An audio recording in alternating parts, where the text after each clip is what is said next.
Hello दोस्तों, स्वागत है आपका अपने यूट्यूब चैनल अंबुज पाठशाला में।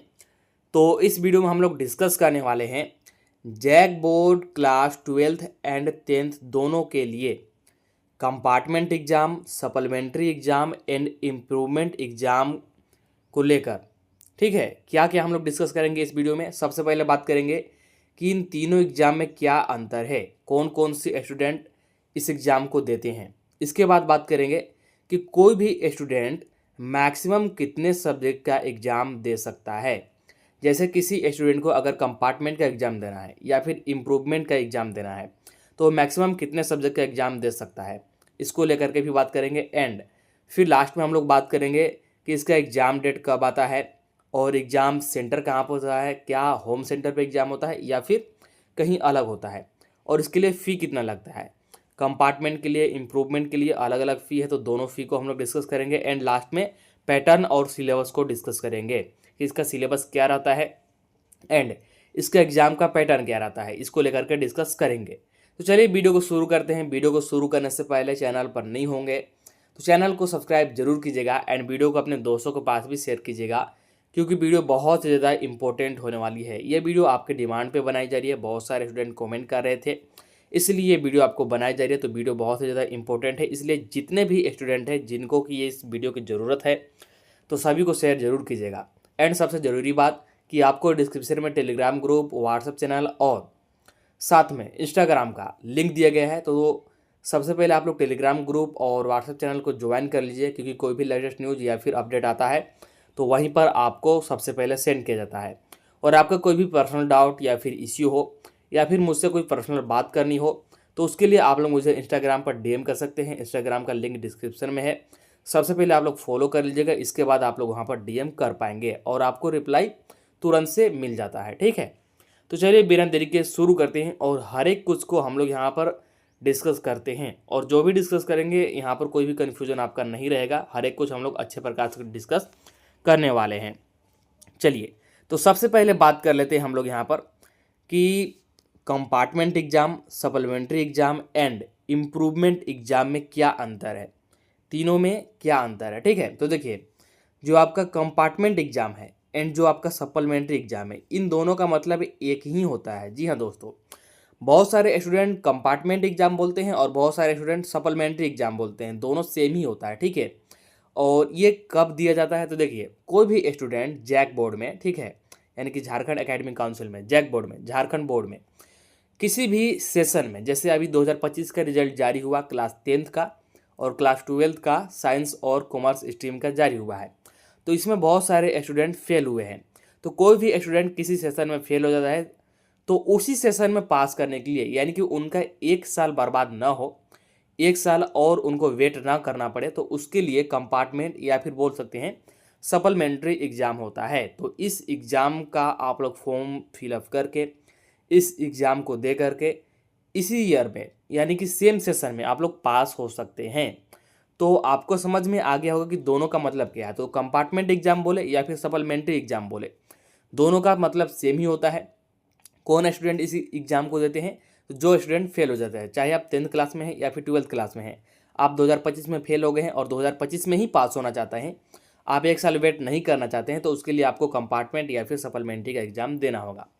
अब बात करते हैं कि इम्प्रूवमेंट एग्ज़ाम क्या होता है और इसको कौन से स्टूडेंट देते हैं। तो देखिए, इम्प्रूवमेंट एग्ज़ाम क्या होता है आपका, जैसे आपने अभी जैक बोर्ड 2025 का एग्ज़ाम दिया और आपका रिजल्ट भी आ गया, क्लास 10th का और 12th साइंस एंड कॉमर्स का आया है, और किसी एक सब्जेक्ट में या फिर 2 सब्जेक्ट में या फिर 3 सब्जेक्ट में आपका नंबर कम आ गया। ठीक है, आपका नंबर कम आ गया, जैसे आप एक्सपेक्ट कर रहे थे कि आपका जो मैथ है, मैथ, ठीक है, मैथ आप सोच रहे थे कि आपका मैथ में 80 नंबर है या फिर 90 नंबर है, लेकिन आपके एक्सपेक्टेशन से नंबर बहुत कम आ गया, जैसे 40-50 नंबर आ गया या फिर 60 नंबर आ गया, और आप चाहते हैं कि इस नंबर को आप लोग बढ़ाएं। ठीक है, तो इसके लिए आप लोग इम्प्रूवमेंट एग्ज़ाम दे सकते हैं। जी हाँ दोस्तों, इसके लिए आपको इम्प्रूवमेंट एग्ज़ाम दे सकते हैं। इम्प्रूवमेंट एग्ज़ाम किस लिए होता है, तो रिजल्ट को बेस्ट बनाने के लिए होता है।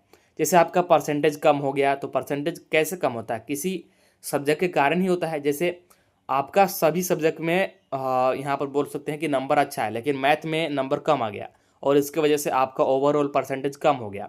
तो आप चाहते हैं कि आपका परसेंटेज बढ़े, तो उसके लिए आपको इम्प्रूवमेंट एग्जाम देना होगा सिर्फ मैथ सब्जेक्ट के लिए। ऐसे ही अगर आपका 2 सब्जेक्ट में नंबर कम हो जाता है, 3 सब्जेक्ट में नंबर कम हो जाता है, तो आप लोग अलग अलग सब्जेक्ट के लिए यहाँ पर इम्प्रूवमेंट एग्जाम दे करके उसमें नंबर बढ़वा सकते हैं और फिर आपका ओवरऑल परसेंटेज भी इंक्रीज हो जाएगा, यानी कि बढ़ जाएगा। और जैसा कि मैंने बताया मतलब ये आप लोग इस प्रकार से एग्जाम दे सकते हैं। तो सबसे पहले आपको यहाँ पर समझ में आ गया होगा कि कंपार्टमेंट और सप्लीमेंट्री दोनों एक होता है, और इम्प्रूवमेंट किस लिए होता है, तो आपको रिजल्ट को अच्छा बनाने के लिए किसी स्पेशल या फिर स्पेसिफिक, ठीक है, यहाँ पर सब्जेक्ट में आपके नंबर को इंक्रीज करने के लिए एग्जाम होता है। चलिए अब आगे डिस्कस करते हैं, यहाँ तक क्लियर होगा। फिर भी अगर कोई भी डाउट आपका रह जाता है तो उसके लिए कमेंट सेक्शन खुला है, कमेंट आप लोग कीजिएगा, कमेंट का भी रिप्लाई आपको तुरंत से मिल जाएगा।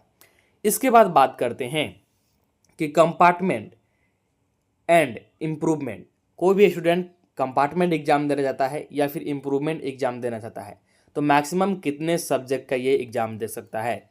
और यहाँ पर मैंने सिर्फ कंपार्टमेंट एंड इम्प्रूवमेंट लिखा है, क्योंकि कंपार्टमेंट और सप्लीमेंट्री दोनों एक ही है, इसलिए मैंने यहाँ पर सप्लीमेंट्री नहीं लिखा है। तो कोई भी स्टूडेंट मैक्सिमम 3 सब्जेक्ट का एग्जाम दे सकता है। जैसे कोई स्टूडेंट एक सब्जेक्ट में अगर फेल हो गया, जैसे कोई स्टूडेंट सिर्फ फिजिक्स में फेल हुआ तो सिर्फ वो फिजिक्स के लिए अप्लाई करेगा कंपार्टमेंट के लिए। कोई फिजिक्स, केमिस्ट्री और मैथ तीनों में फेल हो गया तो तीनों के लिए अप्लाई कर सकते हैं।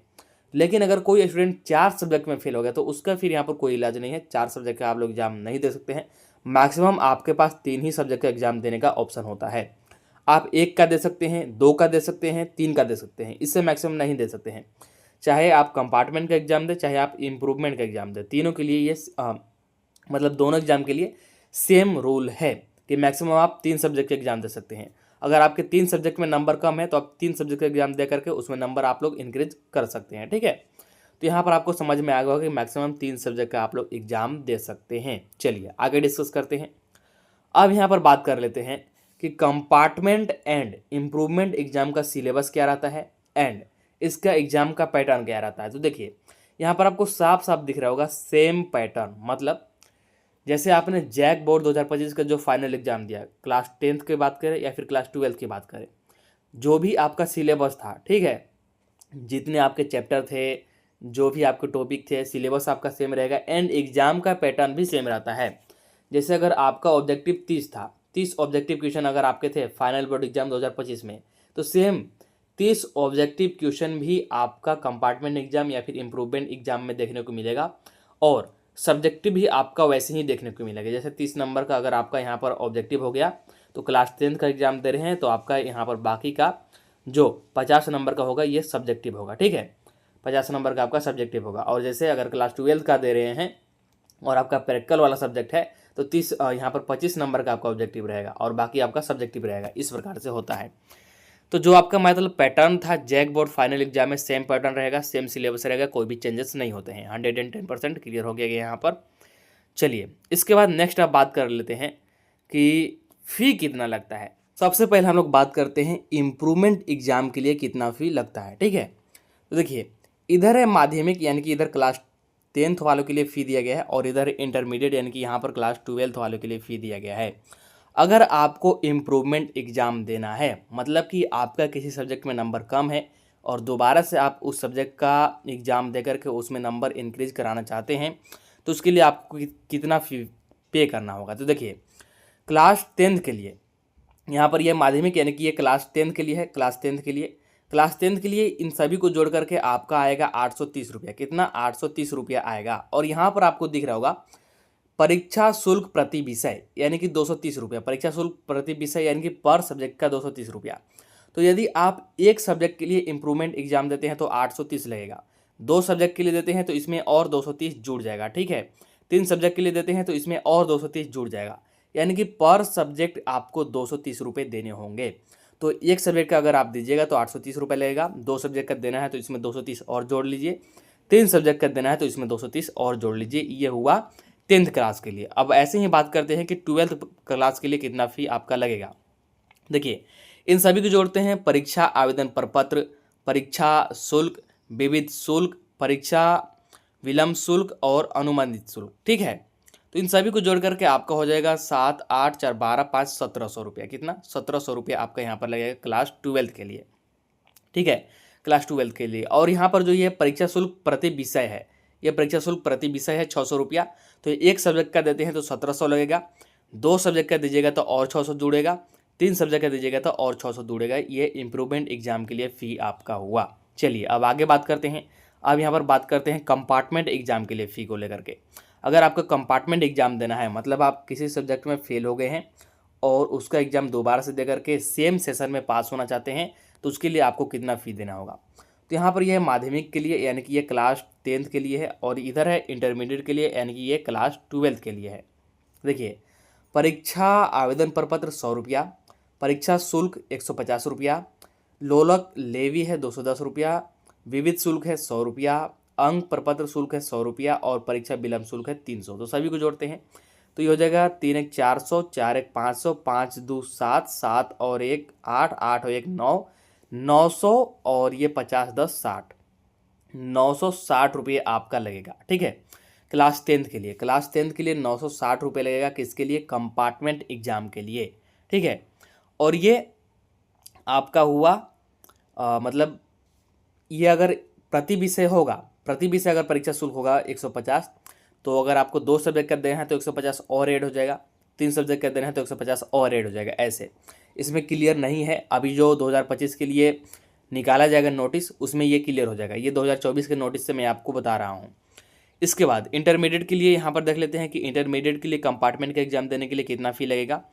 तो जोड़ लेते हैं। तो 4 1 500, 5 1 600, 6 2 8, 8 2 10, 10 1 11, 1 12, 1200 ऐसे हुआ और 50 और 80। ठीक है, तो 1300 और 30 रुपया, तो 1330 रुपये लगेगा। ठीक है, 1330। और यहाँ पर दिया गया है कि एक सब्जेक्ट के लिए 150, एक से अधिक विषय के लिए 200। ठीक है, तो एक काम करते हैं, यहाँ पर हमने मिस्टेक किया थोड़ा सा, इसको हम लोग फिर से कैलकुलेट करते हैं। अगर आपको एक सब्जेक्ट के लिए देना है तो सिर्फ आप लोग 150 को ऐड करेंगे, और आपको एक से अधिक सब्जेक्ट के लिए यानी कि 2 सब्जेक्ट के लिए या फिर 3 सब्जेक्ट के लिए देना है तो 200 रुपये को काउंट करेंगे। तो हम लोग एक सब्जेक्ट के लिए देख रहे हैं तो 100 और यहाँ पर एक 200, 200 और ये आ गया 2, 400, 5 6 और 4 10 और 8 5 13, तो ये हो जाएगा 1130 रुपया। कितना? 1130 रुपये देने होंगे आपको एक सब्जेक्ट के लिए। और अगर आपको 2 सब्जेक्ट का देना है तो, या फिर 3 सब्जेक्ट का देना है तो इसमें आपको सिर्फ 50 रुपये और एक्स्ट्रा ऐड कर लेना है। ठीक है, तो 50 रुपये आपको और एक्स्ट्रा ऐड कर लेना है। तो इस प्रकार से आपका कंपार्टमेंट का फ़ी लगेगा। ये 2024 का जो कंपार्टमेंट के लिए नोटिस जारी किया गया था, ठीक है, उस नोटिस से मैं आपको फ़ी बता रहा हूँ और सारा कुछ उसी के अकॉर्डिंग मैं आपको डिटेल्स दे रहा हूँ। चलिए अब आगे बात करते हैं। चलिए अब यहाँ बात करते हैं कंपार्टमेंट एंड इम्प्रूवमेंट, दोनों ही एग्जाम को लेकर के एग्जाम डेट, यानी कि एग्जाम डेट कब आता है, इसका एग्जाम कब होता है। तो देखिए, लास्ट ईयर के बेसिस पर आपको यहाँ पर बता रहे हैं कि कितना समय लगता है रिजल्ट आने के बाद एग्ज़ाम होने में, कंपार्टमेंट या फिर इम्प्रूवमेंट का। देखिए, पिछला बार रिजल्ट आया था 2024 का रिजल्ट 2024 की बात कर रहे हैं। क्लास 12th का साइंस और कॉमर्स का रिजल्ट आया था 30 अप्रैल को। क्लास 10th का इससे 1-2 दिन पहले आया था, 1 या फिर 2 दिन पहले, 1-2 दिन पहले बोल सकते हैं। ठीक है, 1-2 दिन पहले आया था। और फिर R16 का रिजल्ट आया था मात्र 2 दिन बाद। ठीक है, 2 दिन बाद आया था। तो ओवरऑल बात करें तो यहाँ पर मतलब 1 मई तक, ठीक है, 1 मई तक सभी का रिजल्ट आ गया था, क्लास 10th का भी और 12th आर्ट्स साइंस कॉमर्स तीनों का। तो 1 मई तक सभी का रिजल्ट आ गया। और उसके बाद कंपार्टमेंट एंड इम्प्रूवमेंट का यहाँ पर एग्ज़ाम कब लिया गया, तो यहाँ पर देखिए, यहाँ पर आप लोग देख सकते हैं एग्ज़ाम आपको दिख जाएगा। 1 मिनट, देखिए, माध्यमिक समूहत यानी कि ये हो गया आपका इम्प्रूवमेंट और इंटरमीडिएट इम्प्रूवमेंट। ठीक है, परीक्षा मतलब यहाँ पर संपूरक का भी दिया गया है और यहाँ पर भी संपूरक का दिया गया है। क्लास 10th के लिए इम्प्रूवमेंट एंड संपूरक दोनों यहाँ पर दिए गए हैं, यानी कि इम्प्रूवमेंट एंड कंपार्टमेंट, और क्लास 12th के लिए यहाँ पर इम्प्रूवमेंट एंड कंपार्टमेंट दिया गया है। ठीक है, तो ये कब हुआ था, तो देखिए 21/5/2024 से इतना तक, और यहाँ पर इसमें हुआ था 17/5/2024 से इतना तक। मतलब ये फॉर्म फिलअप करने का तिथि था, डेट था। आप लोग यहाँ पर देख सकते हैं, ऊपर देखें यहाँ पर, 1 मिनट, ऑनलाइन परीक्षा आवेदन प्रपत्र भरने एवं चालान जनरेट करने की तिथि। तो 1 मई तक सभी का रिजल्ट आया, क्लास 10th का भी, 12th का, तीनों स्ट्रीम का 1 मई तक। और उसके मात्र 20 दिन बाद यानी कि 21 मई 2024 से, ठीक है, 21 मई 2024 से यहाँ पर improvement exam and compartment exam के लिए फॉर्म फिलअप शुरू हो गया था, ठीक है। मात्र कितने दिन बाद? तो मात्र यहाँ पर 20 दिनों बाद। और यहाँ पर देखिए इनका क्लास 12 का 17/5/2024 से, यानी कि 10th क्लास से मात्र 4 दिन पहले, तो बोल सकते हैं मात्र 17 दिन बाद यहाँ पर फॉर्म फिलअप शुरू हो गया। तो ठीक उसी प्रकार से देखिए अभी आर्ट्स का रिजल्ट नहीं आया है, तो आर्ट्स का रिजल्ट यहाँ पर एक्सपेक्ट किया जा रहा है कि 5 जून तक आ जाएगा। कब तक? 5 जून तक आ जाएगा। तो उसके बाद अगर बात करें तो आपका 15 से 20 दिनों का समय लगेगा, मतलब कि आपका लास्ट जून बोल सकते हैं 25 से 30 जून। कब? 25 से 30 जून तक आपका कंपार्टमेंट एंड इम्प्रूवमेंट एग्ज़ाम को लेकर के फॉर्म फिलअप को लेकर के यहाँ पर नोटिस जारी कर दिया जाएगा। उसके बाद आप लोग फॉर्म फिलअप कर सकते हैं, और जब ये नोटिस जारी किया जाता है तो फिर यहाँ पर एग्ज़ाम डेट को भी डिक्लेयर कर दिया जाता है। तो इसके एक आध महीना बाद यहाँ पर एग्ज़ाम होते हैं। तो इस प्रकार से आप लोग समझ सकते हैं। तो मैंने आपको एक एक करके हर एक डिटेल बता दिया कि एग्ज़ाम का फॉर्म कब आता है, एग्ज़ाम कब होता है, फ़ी कितना लगता है, ठीक है, पैटर्न क्या होता है, कितने सब्जेक्ट के एग्ज़ाम दे सकते हैं और तीनों में क्या अंतर है। तो आई होप कि आपको वीडियो पसंद आया होगा। तो वीडियो को लाइक कर दीजिएगा एंड चैनल को सब्सक्राइब कर लीजिएगा। इस वीडियो में इतना ही। आपका कोई भी डाउट होगा तो आप लोग कमेंट कर दीजिएगा, और आपको कोई मतलब पर्सनल डाउट या फिर इशू हो तो आप लोग उसके लिए मुझे इंस्टाग्राम पर डीएम कर सकते हैं। तो चलिए इस वीडियो में इतने रखते हैं, मिलते हैं नेक्स्ट वीडियो में। तब तक के लिए tata bye bye, see you in the next video.